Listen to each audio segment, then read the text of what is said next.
Okay, so yesterday we were talking about traits. We were talking about how things are implemented.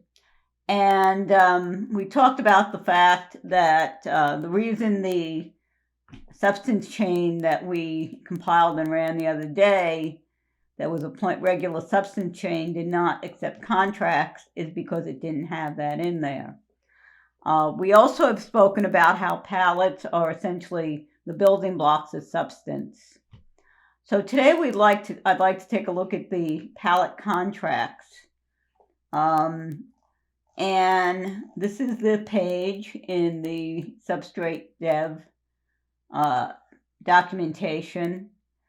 And you can see its two main functionalities are defining the contract, which is the trait, which is the interface, and calling it. It also uses a method of work, which is gas. It has the interface functions of put code, because the way these smart contracts work in the Substrate WASM universe is you put the code, the compiled code is placed on the chain in the chain storage, much like you might have a template for a rental contract that's empty.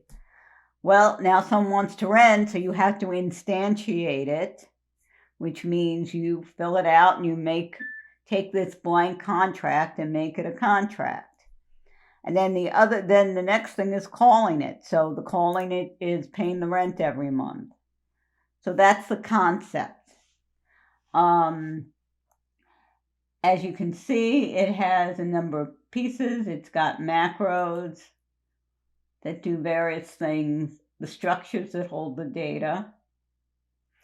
So for various types of things, you can have surcharge, rents, etc.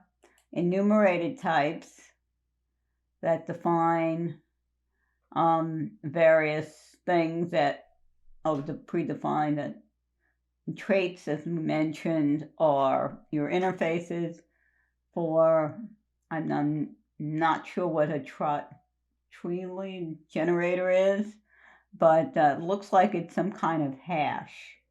And then, of course, your type definitions that you have, and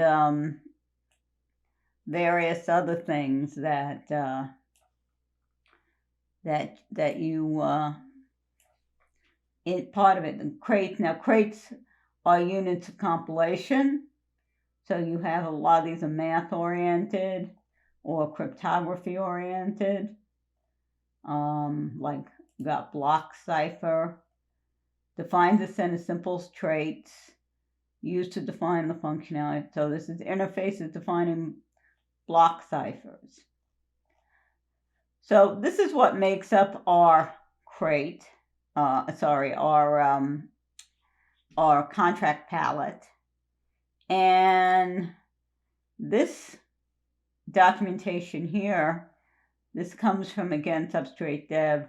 They go through adding the crate palette. I'd like to go through this in a future video. I think it'll be very helpful and very instructional. The other important thing to know about this is, of course, we looked at ink, we looked at Flipper the other week. And what ink lets you do is what ink is, it's kind of above this palette. So it uses the palette to make it easy as underneath so that you can write easier code. For example, this is an ERC library, so a cryptocurrency.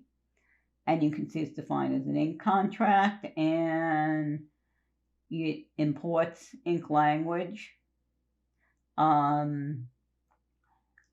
It goes through and defines storage, defines events, but defines all the things you would need in a cryptocurrency, but at a higher level than writing it directly in the contract palette.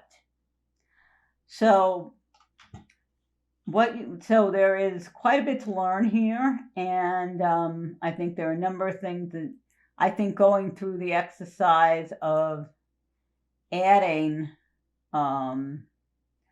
contracts to our basic substrate chain. I think it'll be very instructional. The next step from going through that tutorial. And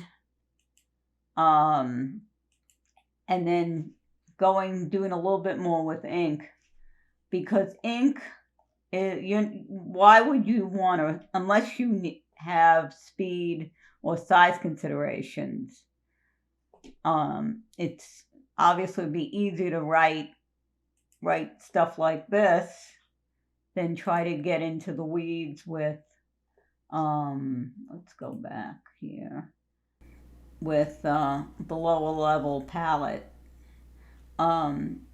There's also EDSL, which is this is more Ethereum,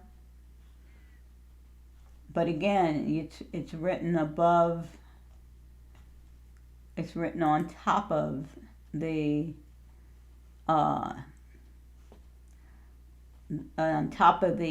palette. So hopefully you found this helpful, and hopefully I've been able to explain a few things, and I think there's some exciting experimentation to go, and particularly starting with adding a palette and understanding how that's done, adding our contract palette, and also doing some more experimentation with ink. For example, putting this cryptocurrency on our contract-enabled blockchain. So, if you found this helpful, please give it a like. If you want to see more of these videos, please subscribe. And hopefully it's been helpful. And I will see you next time. Take care.